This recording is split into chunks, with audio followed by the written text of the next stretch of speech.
welcome to Current Affairs. My name is Nathan Robinson. I am the editor-in-chief of Current Affairs magazine, and it is a great privilege to be joined today by Honor Cargill-Martin. She is a historian of the ancient world. She is currently studying for a doctorate at Oxford, focusing on political sex scandals in ancient Rome. She's written about ancient history for the New York Times, for the Telegraph. She also runs the Substack It's All Ancient History. Her books include Messalina, Empress, Adulteress, Libertine, the story of the most notorious woman of the Roman world, available from Pegasus Books, about which the New York Times calls it lively and sardonic.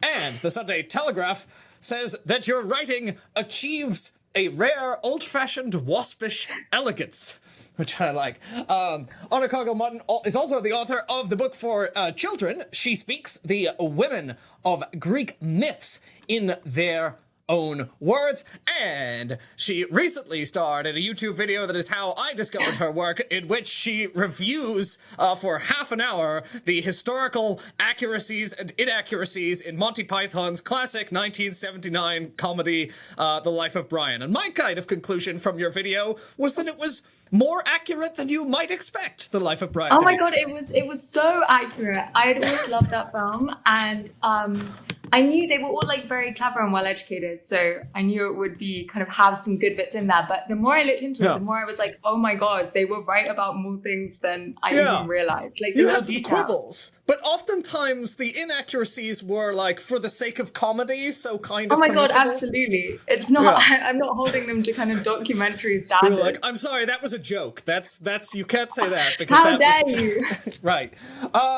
Now listen, we are here to talk to you because the ancient world has much to tell us about our own time, but also there are many ways in which in our own time the ancient world is invoked to justify things or to tell us stories that are not in fact true. And so we're having you on here, Honor Cargill-Martin, to help us sort truth from fiction. So hello and welcome to Current Affairs.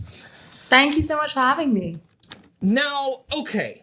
Let's start here with this thing that happened a couple of years ago on TikTok. There was this viral trend where women realized that if you go up to a man and you say, "How often do you think about ancient Rome?"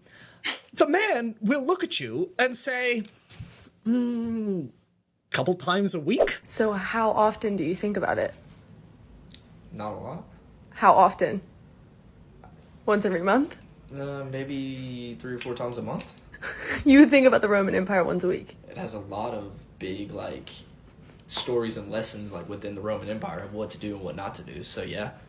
So you think about the Roman Empire once a week? Sometimes, yeah. and women were very surprised at getting this answer. And there were many, many, many videos of just going up to random men and they scratch their heads and they go, "I think about it constantly. What do you not?" So I want to get your kind of reaction to that. First off, do you think that's true? Do they think about ancient Rome this much, and why, if so? Well, I hope it's not literally true, because I found it quite concerning. Obviously, I was like, oh my god, that's so great. People are talking about Rome. But I did find it quite concerning, because I was like, it's literally my job to think about Rome, and I don't feel like I think about Rome as much as some of these men on TikTok are saying they're thinking about Rome. So it gave me a bit of an existential crisis, but I do think that Rome has an incredible draw on our imaginations. I think it has done for all of history, particularly since we started rediscovering more about it since the Renaissance. And so I'm not surprised that people are still compelled by it. You wrote this wonderful op-ed for the New York Times a couple of months back, and one of the things that you point out in that is that when people think they're thinking about Rome, they're not necessarily really thinking about the Roman Empire that actually existed. In fact, the title of your article is "The Roman Empire Loved by Elon Musk and Steve Bannon Never Existed." So can you talk about this way in which you can think about Rome without actually really thinking about the thing that the Roman Empire actually was? Yeah, well, I think there are kind of two layers to it. So I think firstly, when we think about Rome, we tend to think about a Rome that has been very mythologized in the kind of 500 years since the Renaissance. And we think about the Rome that we've seen in Gladiator, in Monty Python, things like that. So there's this layer of mythologization on top of it because people have been compelled by it for so long. But I think also the other thing that we forget about and that gets lost, I think, very often when we reference like the Roman Empire as this monolithic thing, is the fact that the Roman state goes through these radically different iterations. So obviously for the first kind of 500 years, the first kind of 700 years, according to Rome's own calculations of their history, they are a republic. And then after that, they are ruled by single emperors. So when people talk about the Roman Empire, they are generally talking about that whole sweep of history. But if you say the Roman Empire in a more kind of academic setting, you are speaking about a very specific portion of that history. And I think that tends to get lost. And even within that kind of breakdown between the Republic and the Empire, there are lots of people who now argue that we can't, for example, talk about one Roman Republic, but really this Republic is kind of lost and reformulated in these very different ways over that historical period. Well, you said there, you've told us about the complexity here, that we should be careful of simple stories because this is a civilization that lasts a long time, that has many rulers, that goes through many phases, and so, lots of narratives that we could construct about this are going to be oversimplifications, and they are going to distort our understanding. So tell us a little bit more about what the specific kinds of myths and narratives that have been passed down that you try to combat in your work as a historian are. I think one of the kind of great myths that comes down to us is that Rome is defined by its the superior character of its citizens, that its citizens are in some sense more manly, more kind of hardy, more less corruptible than, say, the people they're conquering in the East. And that is a myth that the Romans go to great pains to try and propagate about themselves. It is how they look at their history. They think that, we have gained this great empire because we are divinely favored, because we are essentially morally superior to a lot of the people that we are now kind of enacting our dominion over. And I think that we see that in almost all of the media that we have about Rome today. We think of kind of centurions, gladiators, and obviously Rome was a very male-dominated society. I would never want to kind of try and revisionist history that fact away. The vast majority of the people who were making significant and political kind of impacts and decisions on Rome were men. But I think the society is so much more complicated than that. There are women who make kind of huge impacts on politics, particularly once you move into the dynastic era of empire, and that's really what my book was about. But then there are also people who are kind of having a huge impact on like the day-to-day running of the empire. So you start to get this kind of imperial infrastructure of enslaved people and freed people who are exerting mammoth amounts of power, but they are not the kind of image of Romans that we tend to think about when we think of sort of togate emperors or cuirassed centurions. One of the themes of your op-ed was that these figures on the political right, and you cite Elon Musk and Steve Bannon and some others, kind of invoke selectively the classical world to tell the story that they want to tell about our present time, but that story isn't necessarily actually accurate. I mean, you talk about how Elon Musk, basically, who's obsessed with population decline and who's trying to single-handedly reverse that decline by producing as many little mini Elon Musks as he possibly can in a way that's very gross, says, well, look at Rome. The population decline is responsible for the collapse of the Roman Empire.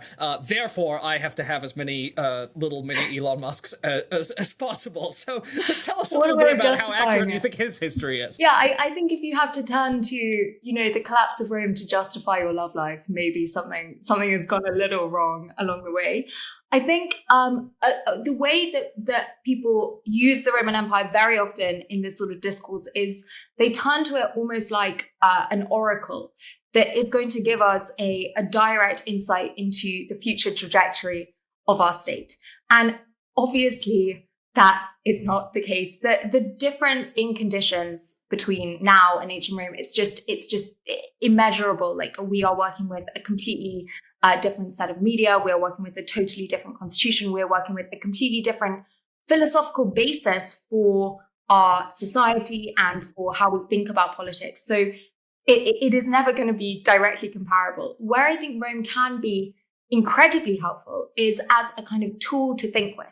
I think that so many of our, I mean, America in particular was built so consciously, sort of in, not in kind of imitation of Rome, but in sort of comparison to it. And that was such an important theme right from the start. And so I do think that it's, and obviously we have the benefit of hindsight with Rome. We're detached from it. We can maybe see interesting things in Rome that we can then take and think about and apply to our own society. So I do think it can be a useful tool for thinking about politics now. But I think where it becomes very dangerous is when you say, this happened in Rome. I would also take issue with the idea that what Elon Musk and Steve Bannon said happened in Rome actually happened in Rome. But when you take any claim about Rome and you say, thus it will happen now. So even if it did, it's still not... even if it did, this is a civilization 2,000 years ago that is a slave society before the advent of kind of Christianity. And they are ruled by single emperors. They don't have income tax. Like, it's just such a wildly different society in ways that we cannot even begin to imagine. The whole framework for looking at the world is just so radically different to ours. Hi, sorry to interrupt, but if you like this video, please subscribe to this channel for more wonderful current affairs material in the future, and head to currentaffairs.org/subscribe to subscribe to our beautiful print magazine today. You said there about how HRO could be used as this kind of this oracle to create this story about what must inevitably happen in the future. And you also cite Vice President J.D. Vance, who said, we are in a late Republican period. And so evoking this view of America as Rome that awaits a kind of a dictator for its salvation. And he has used this. He's used this idea that that we're in a, quote, late Republican period, implying that it must inevitably, our democracy must pass through the phase into a phase of dictatorship and centralized control. And he has used this to say that, I mean, his quote is, conservatives are going to have to get pretty far out there, pretty wild, by which he means discarding constitutional norms. So can you talk a little bit about the danger of this conception of the fact that Rome passed from a republic to an empire being used to tell a kind of similar story about how the United States must go? Yeah, I think that's a really interesting way to put it. And I think that that actually comes, that idea that this is a sort of teleological, cyclical thing of you move from kind of republic into empire, and that this is a necessary development in Rome's history. I think that comes straight from the Romans themselves. So when Augustus, Rome's first emperor, comes to power, he puts a great deal of work into presenting himself as the sort of natural culmination of Rome's heroic history, and as the sort of preordained savior of Rome and the man who is going to initiate this new golden age. So this idea that the empire is a kind of necessary and almost preordained next stage in Rome's political development comes completely directly from the propaganda needs of the first emperor, and it's now just being parroted again. And you could potentially argue that in a sense it's being, I'm not saying that J.D. Vance is going to try and, kind of violently overtake America, but I do think that there are similarities in how it's being used, in that it's being used as justification for enacting strategies of politics that go beyond the well-established political norms of society, because you're saying that this is a period of transition that is necessary for us to go through.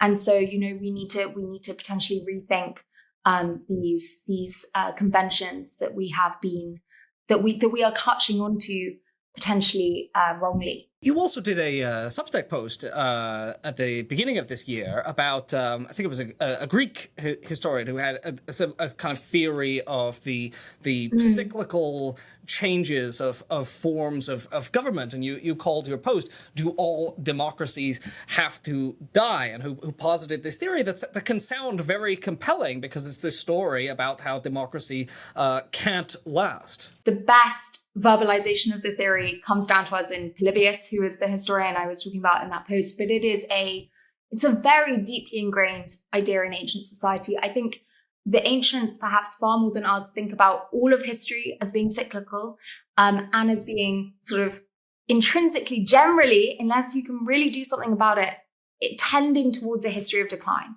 So the ancients think about their whole kind of world as having come about because we declined from the age of gold to the age of silver to the age of heroes, and now into the kind of bad age of mortal vice that we are currently living under. So the starting point of your whole vision of the universe is as a world that is tending towards decline naturally. And they applied that then to their political systems. And there is this idea that all political systems start off very well. So you can have kind of three main types of political system: monarchy, aristocracy, or democracy. And all of those are good forms. And each of them will naturally decay because of kind of seeds of instability and vice that are intrinsic to that form of government. So each governmental form will decay. It will then be replaced by the next governmental form in the cycle. So monarchy decays into tyranny, is replaced by aristocracy, which decays into oligarchy, is replaced by democracy, which decays into mob rule, and the system sort of starts again. And I do think that it's very impactful on how the ancients think about everything in their political world. But I think also it is quite reflective of a very human and recognizable tendency to look at your political surroundings and say, to assume that things have got worse, and to assume that there is a danger that they're going to get worse still, and that perhaps the only way to deal with that is to start again. And so I do think that it's a cultural thing, but I do think that is also a kind of quite human assumption underlying it. And no disrespect to Polybius, who I'm sure was very clever, but it's kind of dangerously wrong in a certain way. I mean, we don't have empirical proof that democracy is destined to die. There are plenty of democracies that have lasted a long time, or the trajectory has been quite positive. You live in Britain, and the story of British democracy, I mean, yes, of course, there are sort of threatening right-wing tides and trends in Britain, but the story of British democracy is the story of, successive enfranchisement of greater parts of the population. You could tell a totally different story about history. And I think, you talk about how in your op-ed, the danger of this narrative of decline. You say the narrative of decline allowed politicians throughout Rome's history to claim that Rome simultaneously was the greatest civilization on earth, echoes of Trump there, greatest country in the world, and was in the sort of grave political crisis that required extraordinary and often unconstitutional political intervention. Again, Donald Trump. I think the rhetoric of decline is so compelling because it allows people to play both on civic pride and on people's fear that everything is going to get worse and that everything is going to descend into chaos. So I think it is actually one of the most powerful political kind of rhetorical devices that we have ever come across. And so I think it's no surprise that we see it in Rome and that we see it today. I think it's interesting that those connections are being so directly made, but I think it comes out of the same sort of underlying political necessities.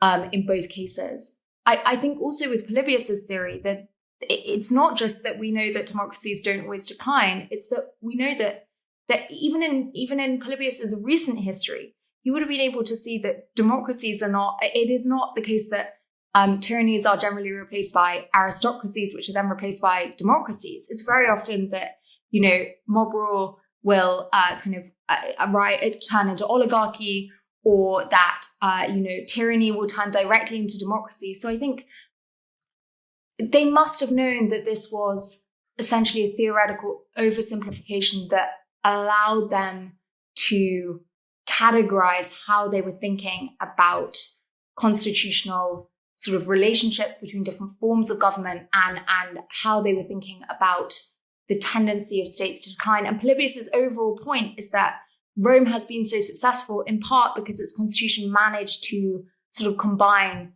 those three forms, and that was what had kind of made it able to take over so much of the Mediterranean world, and what he was positing might actually save Rome over the longer run.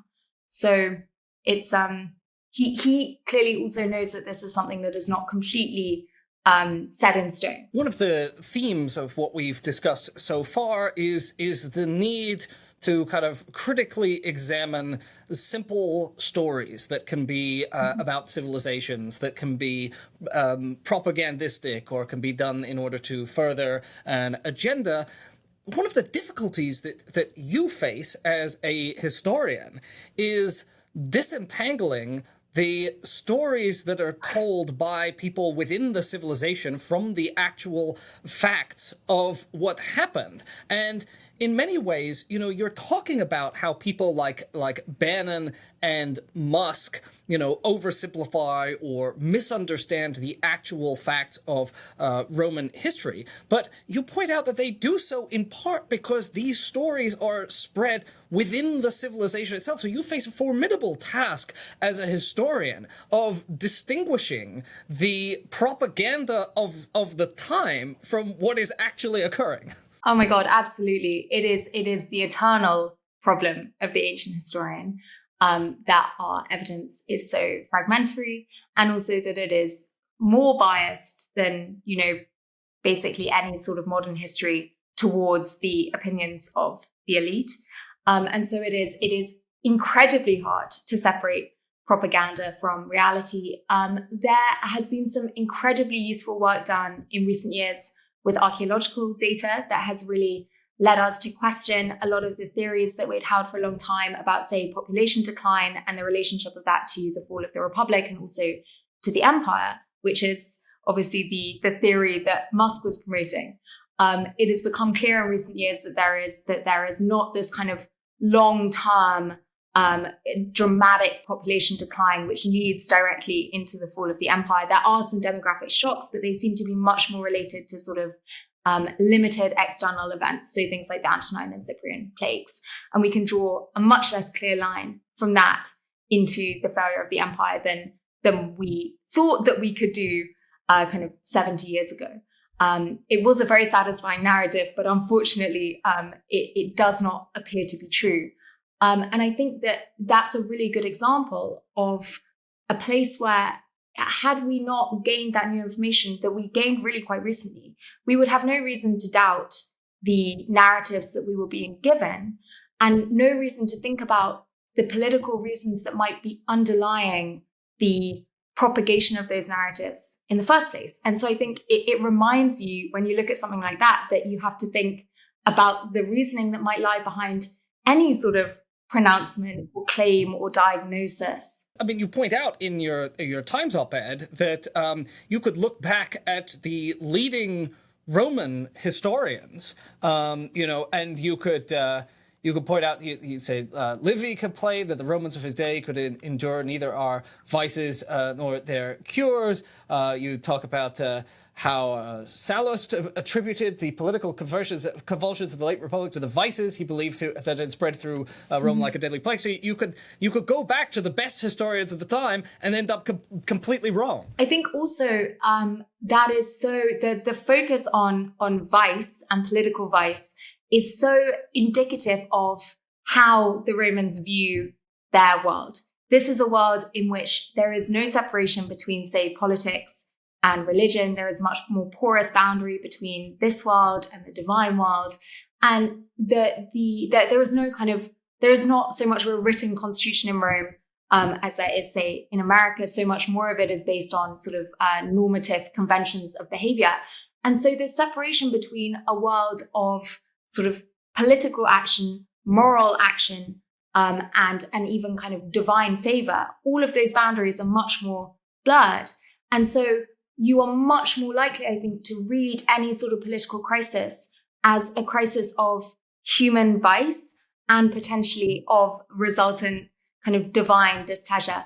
And I think part of that is it's this political narrative, but also part of it is that is just the first place that the ancient mind will tend to go. And you see it, for example, every time they have a military crisis, the first thing that they will try and do is kind of work out where there have been sources of religious pollution in the city, and they will try and do kind of ceremonies of expiation. And so it clearly is just the first thought. So you have that, and then you have the additional layer that this is a very useful narrative if you are coming in and saying, as a politician, I can identify this point of crisis and I'm going to fix it, and we are going to restore the great virtue of the Roman people that has given us this empire. And so you have these kind of two layers of bias, both conscious and unconscious, that we need to try and sort of strip back.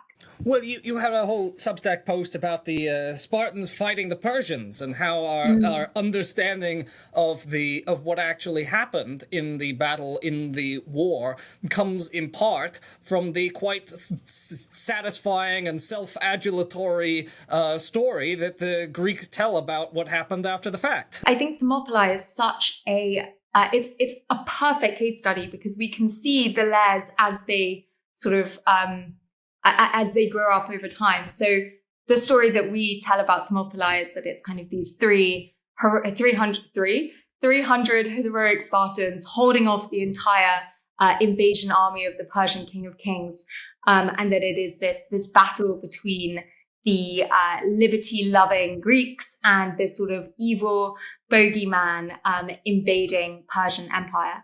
And that is a very, very compelling story. But I think when you actually look at the history, you can see that the real story is a little less satisfying. It's actually a much larger Greek force, just kind of centered around this elite Spartan 300. And it's also, a pretty terrible defeat in the short run. Everyone is killed. They don't hold off the Persian army for that long. But it is rewritten, I think, very quickly, because it's an incredibly useful kind of propaganda sort of coup for the Greeks. It's a way to say to the other Greek states who are perhaps on the fence about whether to go over to the Persian side, to say, like, this is the heroic image in which you should be fighting, to kind of unite the Greek forces against the Persian enemy. And so there's that first layer of kind of immediate necessity of propaganda. And then over the hundreds of years that follow, we see new elements being added to the story. We get these very dramatic, almost cinematic scenes of the Spartans leaving Sparta when they know they're going to die.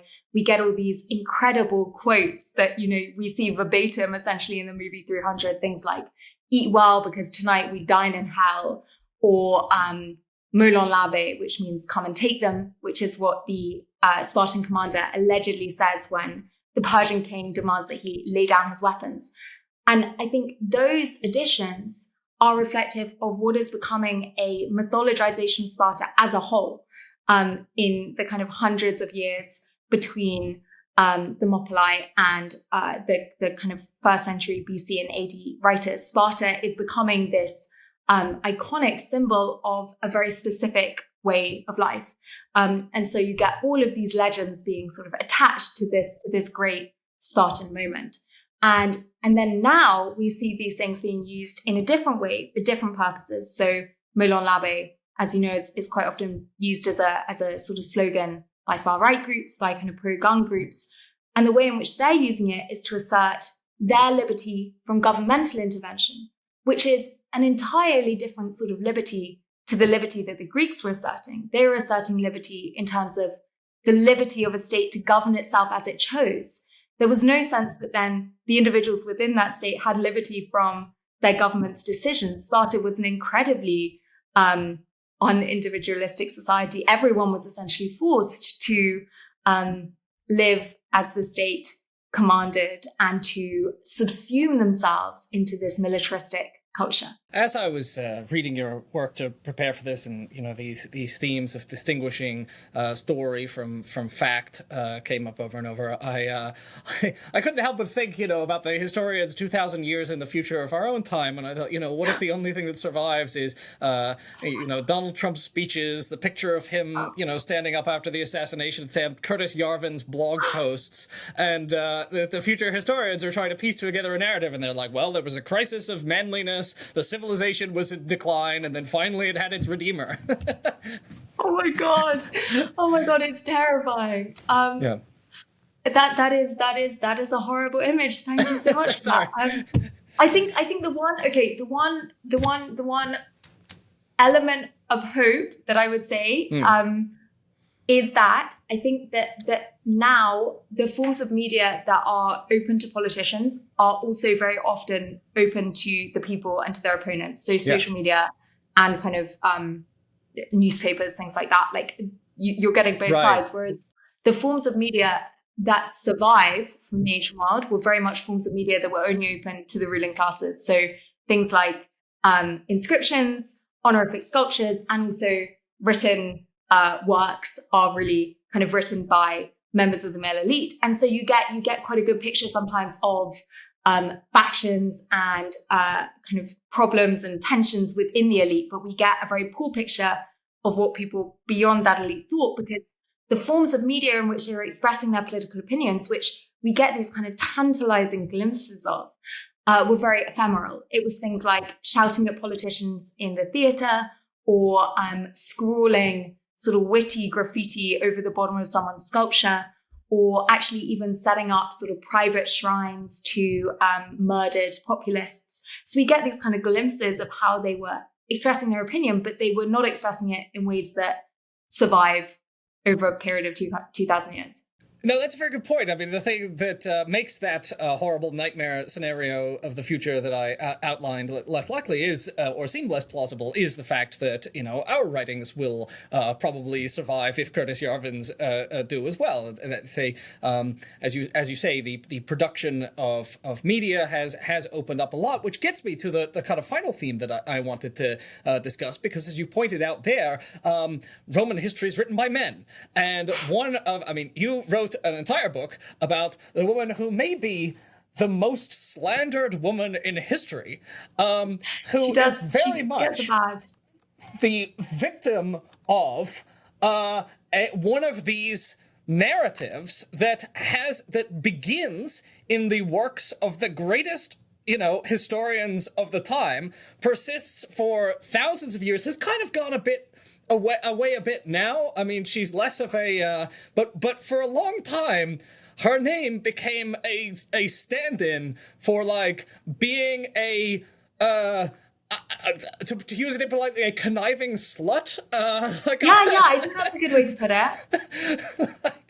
Tell us about Messalina. I think what's actually sadder is that very often it lost the conniving.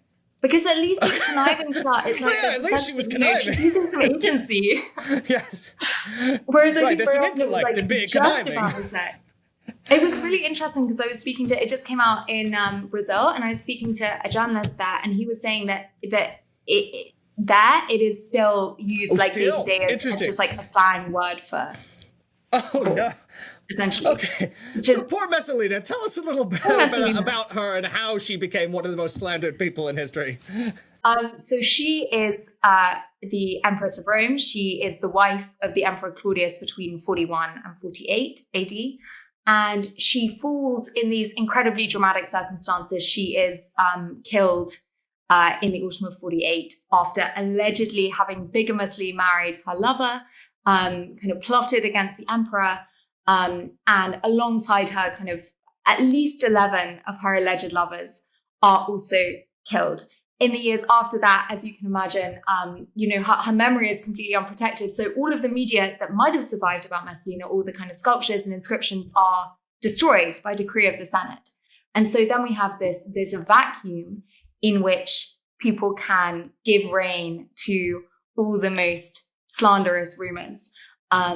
And I think they have an awful lot of fun with it. There are kind of stories about her having competitions with a prostitute for who can sleep with more men in 24 hours, about her, leaving the palace every night and going to work in a brothel. And I think that these are reflective of, firstly, the fact that Messalina falls and is immediately replaced by another empress. And so I think there is this desire to, blacken the name of the predecessor so that there is political scope for her successor to be popular. And then I think there is also a much less personal thing, and that actually Messalina just becomes an arena for Roman men to work through every sort of anxiety or prejudice that they have about women, because her name is completely unprotected. So all of that can just be placed onto Messalina as like a symbol of everything that is wrong with women. But I think the reason I found her story so compelling is that, as well as those kind of great gossipy stories, which are obviously a lot of fun to write about, when you actually look at her history, it's clear that she is an immense political force in that period. In quite conniving, evil ways, very often. She is killing a lot of her political enemies, but she is doing so very successfully. And I think that she deserves more credit for that. She's developing a lot of kind of new strategies of court politics, which are conniving, but are very effective and will have a big impact on Rome for the next kind of 100 years, more maybe. Yeah. So how as a historian, as we've said here, there's a huge challenge in distinguishing narrative from fact, and you basically set yourself one of the most challenging tasks you could have by taking someone about whom nothing that was written could really be trusted. And I think you say at one point that the things that we can say for certain about Messalina fit into a single paragraph. And your job was to write an entire book in which most of what you're dealing with is going to be malicious, deceitful lies. So what do you do? The great thing about the period in which Messalina lives is that it is a period about which we know genuinely a great deal. So it's very easy for us to reconstruct the world, both sort of material and political, that Messalina is living in. We can say a lot about, what she's seeing, how people think about women, what her role in politics is.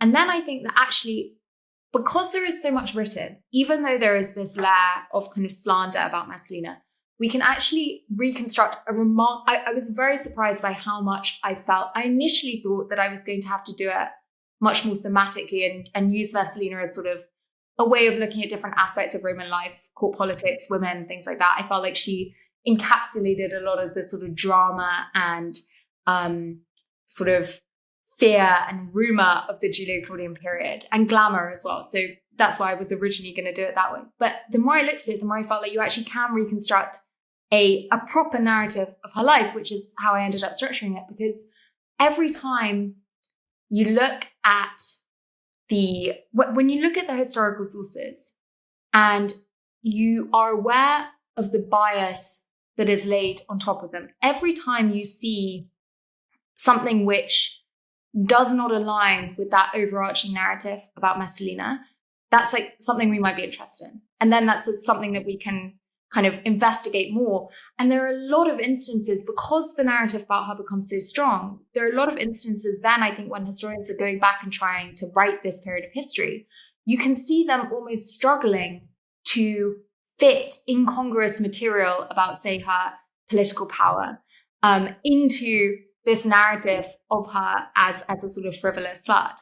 So, and that shows up, that tension shows up in the historical record, and then we can fit that into the great amount that we know about the political world of the period, and we can reconstruct, I think, a pretty full image of what she's doing. I'm fascinated that you said that, because I write a lot about the United States foreign policy, and I've co-written with Noam Chomsky, and what we did for our book is try to construct an account of U.S. foreign policy over the past 60 years that's very critical. And one of the things that we do to make sure that it's reliable is to secure documents that are basically admissions against interest. Like if we can cite the State Department itself admitting civilian casualty figures, or if we're studying the Vietnam War, if we can use the pro-war historians rather than the anti-war historians, if you can find the pro-war historians and you can find in there, admissions or facts that they wouldn't state if it weren't true, and they're being forced to state because they can't escape the evidence. So that is a really, really good method of finding reliable things, is find the person who wouldn't want to have to admit this and get them on the record.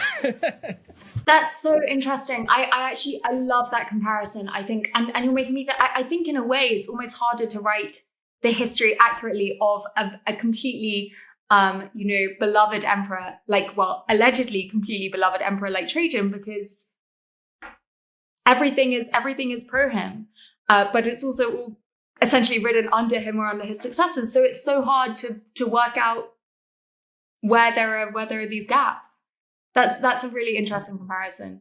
Well, I also was at the Lyndon Johnson Presidential Library recently, and oftentimes there are people praising Lyndon Johnson who are allies of Lyndon Johnson, but the paragraph will contain a little caveat, and the caveat is where it gets interesting, because you're like, of course he did do a little bit, and you're like, let me explore the caveat here, because you're the flatterer of the emperor. So if you're the flatterer of the emperor and you've got a caveat, that's where I want to probe a little further.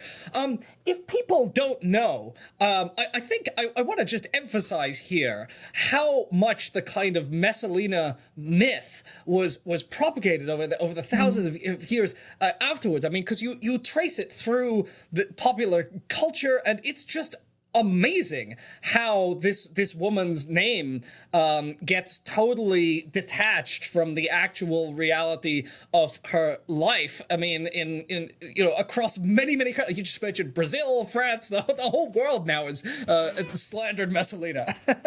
Yeah. I think what we see in Brazil now, I think would also have been true in France and Britain, kind of a couple of 200 years ago, maybe even less. There is this real, she's used as a shorthand for badly behaved women, but also I think she becomes this focus of artistic obsession, particularly towards the end of the 19th century, because she becomes this symbol of debauchery and decadence. And I think there's a real interest in that. So, but every time what she's being kind of used to portray is almost completely divorced from the details of her life. She becomes just a byword for whatever form of vice or kind of tempting but corrupting debauchery you were trying to refer to. I want to return here just at the end to this idea of what we get in our attempt to understand our own time from studying the ancient world. Because you wrote another New York Times op-ed that was very interesting about the way that the right was attacking Kamala Harris during the Biden administration. And one of the fascinating things there is, by studying the ancient world and seeing how stories about backstabbing women behind the throne, who are the power behind the throne, kind of develop, you can actually see similar myths as they develop in our own time. And you talked about how the right had all these would say all these things about how Joe Biden is totally powerless. It's Kamala who wields the real power. Now I think we know now that Joe Biden was in fact in fairly poor health during his presidency, but I don't think there's any evidence that Kamala Harris was running the show behind the scenes. So it's very interesting to ask the question, well, why this story? Why does this kind of story develop? Yeah, and I think it gets to the heart really of why I find classics so fascinating in general, because I don't think that there is another time in history where we know so much, including kind of day-to-day accounts of some periods, including incredibly personal sort of letters from some Romans. We have this incredible sort of insight into the most intimate realms of how the Romans thought. I don't think there is any other point in history where we have that for a society that is so distant from us. Their sort of starting point is in so many ways so different. And so I think when we see these similarities in sort of the way they want to look at things, the way that they find things work in politics, I think when we see those similarities, we can begin to sort of ask whether those are perhaps things that are just universal to humans, whether there is always a tendency to have this fear that there is some sort of sinister power going on behind your politicians, whether there is a sort of natural tendency to view that as a more feminine thing, whether there is always anxiety about the potential decline of your society, both numerically and morally. And so I don't know whether those things really are intrinsic features of human thought, or whether they just kind of trickle down to us from the Romans through this kind of endless sort of Chinese cultural whispers. But I do think it's an interesting question. And I personally find it endlessly compelling. Well, and we talk mostly about politics here, but you also talk about how, we can... there are relatable qualities when you read their writings about love and relationships. You have this wonderful, wonderfully titled Substack post called "Your Most Toxic Romantic Desires Are 2,000 Years Old." Yeah, because I think it is that thing that it seems very similar to our culture in certain very significant ways, and that almost obscures a lot of the different assumptions that are underlying a lot of the way that Romans kind of think and interact. And so I think it can be very useful, but I think we also have to just be so careful that we're not assuming that even if it looks like the Romans have ended up in the same place in terms of whatever they're arguing or thinking, we can't assume that they necessarily got there in the same way to us. Well, so there we have it. Ladies and gentlemen, men and women, you should all think about the Roman Empire perhaps more than, men should maybe think about it a little less, but also think about it differently. Don't think about it like Steve Bannon and Elon Musk. Don't even think about it as an ancient Roman historian might have thought about it, because their work can be full of myth and lies as well. Think about it as Honor Cargill-Martin thinks about it, that is to say, critically, intelligently, by examining the sources, by probing for propaganda. And for more of Honor Cargill-Martin's work, you can visit her Substack. It's all ancient history. She also has videos on YouTube as Ancient History Girl. You can pick up the book Messalina, and for your children, you can pick up the book She Speaks, the women of Greek myths in their own I thought we were words. just going to end up with, you can pick up Messalina for your children. No, I was like, don't do that. give the right book to the right age group, please. That would be a very, very She awkward Speaks Christmas. is for the kids, Messalina's for the adults. Thank you so much, Honor Cargill-Martin, for joining us on Current Affairs today. Thank you so much for having me. Thanks for watching. This video is a product of Current Affairs magazine, the country's leading independent left print magazine based here in New Orleans, Louisiana. Go to currentaffairs.org to find out more about us, and currentaffairs.org/subscribe to subscribe to our absolutely gorgeous bi-monthly print edition. Get it in your mailbox. You can also subscribe to the Current Affairs News Briefing, the Current Affairs podcast, or you can subscribe to our digital edition. Current Affairs is entirely reader-supported. We have no ads. We have no corporate backers. We depend on you. So please consider purchasing a subscription or making a donation to Current Affairs today. We are a 501c3 non-profit organization, and your donations are tax-deductible to the extent allowable by law. Thanks for listening. Thanks for watching.